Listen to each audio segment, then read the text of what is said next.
با نام خدا و با عرض سلام، وقت بر شما بخیر. به خبرهای ساعت 11 با من سید عیسی سادات خوش آمدید.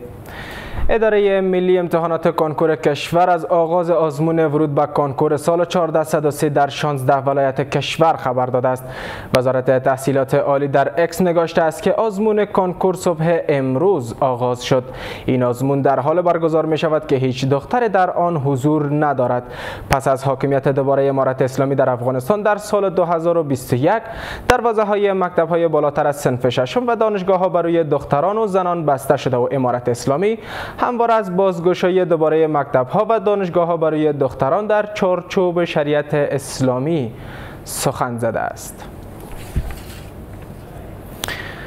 متیو میلر سخنگوی وزارت خارجه ایالات متحده آمریکا میگوید که کشورها باید برای سفر آن دست از مقام‌های امارت اسلامی که تحت تحریم‌های سازمان ملل هستند اجازه بگیرند. آقای میلر در یک نشست خبری در پاسخ به سوال درباره سفر سراج الدین حقانی سرپرست وزارت داخله به امارات متحده عربی گفته است که همه کشورها باید این قوانین را رعایت کنند. خلیفه سراج الدین حقانی روز سه‌شنبه در رأس یک هیئت به امارات متحده عربی سفر کرد و با مقام‌های آن کشور درباره توسعه روابط دوجانبه، همکاری در بخش‌های صحی، ارگان‌های امنیتی و رهاسازی زندانیان افغان در آن کشور گفتگو کرده است. سرپرست سفارت امارات اسلامی در اسلام آباد در دیدار با آصف علی درانی نماینده ویژه پاکستان برای افغانستان در امور روابط دوجانبه و راه‌های افزایش تعامل مثبت میان کابل و اسلام آباد بحث و گفتگو کرده است. در همین حال برخی از آگاهان میگویند که پاکستان می‌خواهد مشکل داخلیش را به گردن افغانستان بیاندازد، موردی که امارات اسلامی نیز آن را مشکل داخلی در آن کشور قلمداد کرده است. ادامه دیدارهای مقام‌های افغانستان و پاکستان با محوریت افزایش سیاست تعامل میان کابل و اسلام آباد. اخیراً مقام‌های دو کشور نشست و برخاست‌های بسیاری انجام دادند تا مواردی را که بر روابط افغانستان و پاکستان رنگ دیگری داده است حل کنند. در تازه ترین مورد، سفارت افغانستان در پاکستان با پخش خبرنامه از دیدار سردار احمد شکیب، سرپرست سفارت امارت اسلامی در اسلام آباد با آصف علی درانی، نماینده ویژه پاکستان برای افغانستان خبر داده است. این سفارت هدف این دیدار را گسترش روابط دو کشور و دریافت راهکارهای بهتر برای حل چالش‌های به وجود آمده میان کابل و اسلام آباد دانسته است. گفته میتونم هیچگاه هم استخبارات پاکستان تلاش نداره که روابط نیک با جغرافی افغانستان و مردم افغانستان و دولتمداران افغانستان داشته باشه. بنان آنها تلاش دارند که یک جنگ جدید استخباراتی را در منطقه یک بار دیگه آغاز کنند.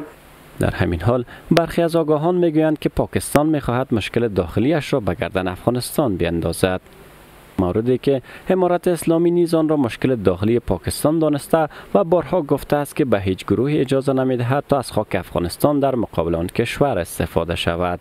حالا هم میشه حکومت کابل این مسئله را مطرح بکنه که این ناتوانی از خود پاکستان هست و هرچه گروه های تروریستی که در پاکستان فعال هستند نشان دهنده این ناتوانی حکومتی های پاکستان در امر جلوگیری از فعالیت تروریست ها است. این در حالی است که هفته گذشته معاون وزیر خارجه پاکستان نیز در سفری به کابل با برخی از مقام‌های امارت اسلامی دیدار کرد و خواستار همکاری افغانستان در شناسایی عاملان حمله بر مهندسان چینایی در آن کشور شد.